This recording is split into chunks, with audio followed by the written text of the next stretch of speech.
In 1863, Olmsted received his first Californian commission for a rural cemetery to be implemented in Oakland.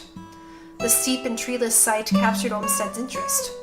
The cemetery featured a tree-lined avenue leading from the entrance into the grounds, as well as many curved pathways that softened the slope of the steep hills, creating gradual terraces.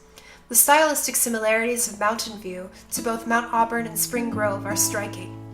At Mountain View, Olmsted maintained the native California oaks, but incorporated Italian cypress, Lebanese cedar, and Italian stone pine.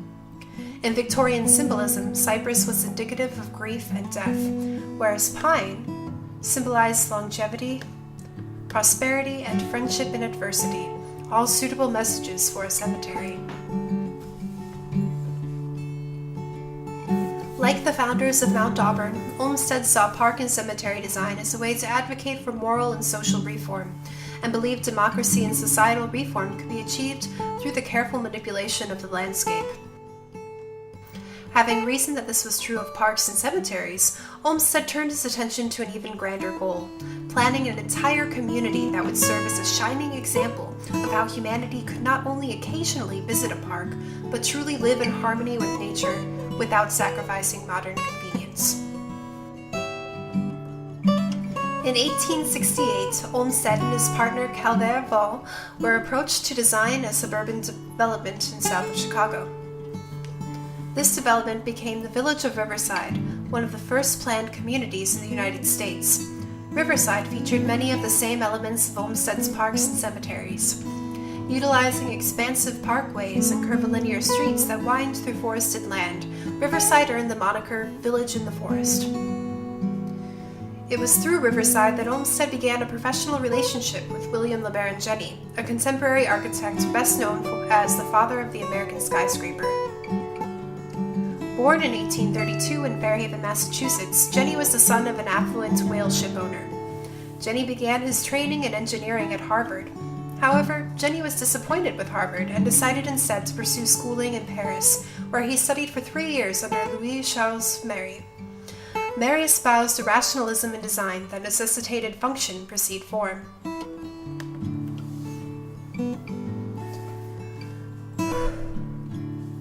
Under Méry's tutelage, Jenney took courses on drainage and grading and was able to witness the majority of the construction of Elfland's Parisian parks. After Jenney's formal education ended, he was able to hone his training in the field, designing earthwork fortifications and bridges first under Grant, then under Sherman during the American Civil War. It was through the war that Jenney and Olmsted became acquainted. While Jenney was working to improve structural defenses, Olmsted was working with the United States Sanitary Commission, a connection Jenney reminded Olmsted of in a letter dated September 5, 1865. Jenney included with this letter a resume. Though Jenney's original entreaty is lost, Olmsted replied almost immediately, asking for more information. The second letter from Jenney to Olmsted, dated September 15th of the same year, described Jenney's credentials in greater detail, but more importantly expressed genuine interest in landscape architecture. Jenney asserted that, quote, "There is no situation that I can imagine when I should derive more pleasure from the work I might be called upon to perform, as one in which architecture, gardening, and engineering were associates, and I most earnestly desire and hope that some such position is within my reach." Olmsted was duly impressed. In 1869, Jenney was hired onto the Riverside project, most likely to implement the design details that Olmsted and Vaux were too busy to attend to within the suburb. Additionally, Jenney designed some of the houses in Riverside. Jenney's work with Olmsted not only stylistically impacted his later work, but also may have helped him secure the commission for Riverside Cemetery in Moline, Illinois.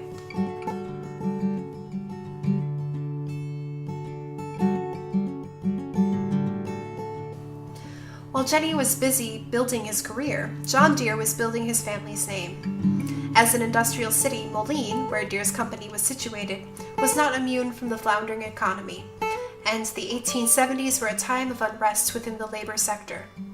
It was important to the interests of both the Deere family and company that a certain degree of decorum and gentrification was maintained in Moline. Sent to Chicago by his father to further his education and social network, Charles Deere traveled frequently between his hometown of Moline and the Windy City.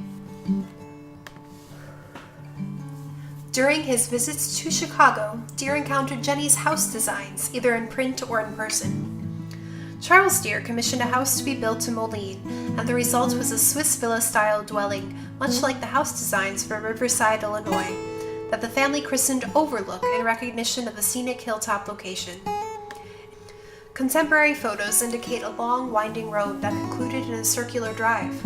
In true rural style, the grounds featured architectural points of interest, such as a gazebo and a greenhouse. As Overlook was completed, Moline elected the mostly retired John Deere as mayor. As mayor, John Deere became involved with the Moline Cemetery.